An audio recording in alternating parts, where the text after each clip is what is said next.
Number 166 સહેલ મુશ્કેલ. બધું તો મળવું સહેલ છે, માં મળવી મુશ્કેલ છે. બીજું તો મળવું સહેલ છે, પણ ગુરુમાં મુશ્કેલ છે. બીજું તો મળવું સહેલ છે, પણ ગુરુમાં મુશ્કેલ છે. 24 દંડકના જીવોને તેજસ કાર્બન શરીર મળે છે. નિગોદ આદિમાં પણ ઔદારિક શરીર મળવું સુગમ છે. નારકી યા દેવ આદિ ભવોમાં વૈકરી શરીર મળી જવું સુગમ છે. દેવલોકના ભવ સંબંધી રિદ્ધિ સિદ્ધિ સમૃદ્ધિ મળવી હજી સહેલી છે. નારકી રૂપે કે દેવ રૂપે, નિગોદ રૂપે કે સ્થાવર રૂપે, એકેન્દ્રિય રૂપે કે વિકલેન્દ્રિય રૂપે ભવ મળવા હજી બહુ સહેલા છે. પરંતુ આ દરેક ભવોમાં જન્મ મળવા છતાં માં મળતી નથી. તિર્યંશ પંચેન્દ્રના ભવોમાં માં મળે છે, પરંતુ વિવેક વગરના વિચારના કારણસર યથા તથ્ય ભાવે માની ઓળખાણ થતી નથી. એટલે તિર્યંશના ભવમાં માની સેવા શક્ય નથી. વિચાર અને વિવેકવાળો ભવ હોય ને તો માત્ર એક માનવનો જ ભવ છે. જેને મહાવીર બનવું છે તેણે મહાવીરનો માર્ગ મેળવવો જરૂરી છે. માર્ગ મેળવવા માટે આત્મિક જ્ઞાન ભાન અને શાન હોવા જરૂરી છે. સદગુરુના યોગ વગર આત્મિક જ્ઞાનાદિ થતા જ નથી. માટે સદગુરુ યોગ અતિ આવશ્યક છે. સદગુરુનો યોગ એ મોક્ષનો દાતાર છે. સદગુરુના યોગે જ મોક્ષનો માર્ગ મળે છે.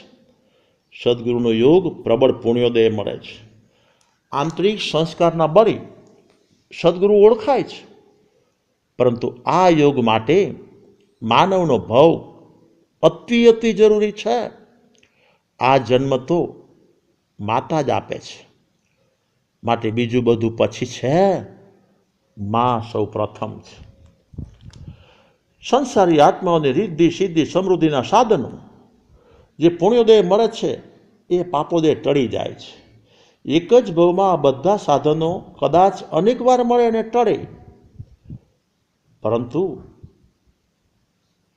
મહાન પુણ્યોદય મળેલી માતા જો સંતાનના પાપોદય આયુષ પૂરું કરી જાય ને તો આ ભવમાં આ બાબતનો પુણ્યોદય પ્રગટ થવો અસંભવ છે.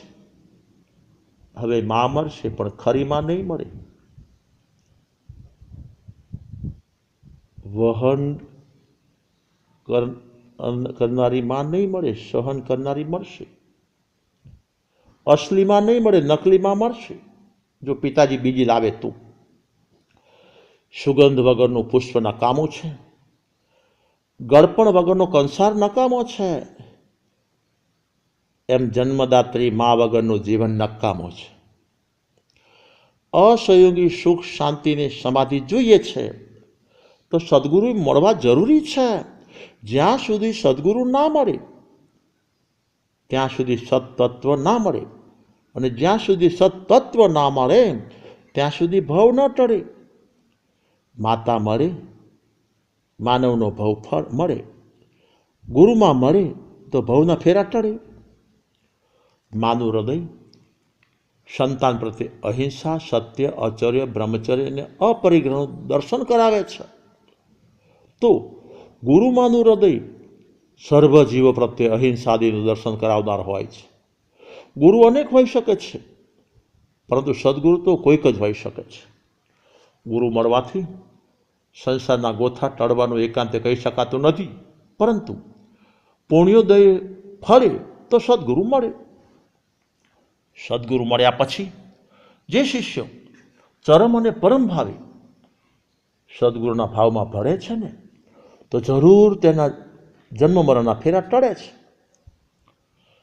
સદગુરુના જ્ઞાનને પોતાનું જ્ઞાન બનાવે, સદગુરુના ભાનને પોતાનું ભાન બનાવે, સદગુરુની શાનને સાચો શિષ્ય પોતાની શાન બનાવે. યાવત સદગુરુની સ્વરૂપ રમણતાને જે શિષ્ય પોતાની સ્વરૂપ રમણતા બનાવે છે એનું સંયમી જીવન સફળ છે. સદગુરુના ભાવે ભળે તો સાધનામાં સફળતા મળે.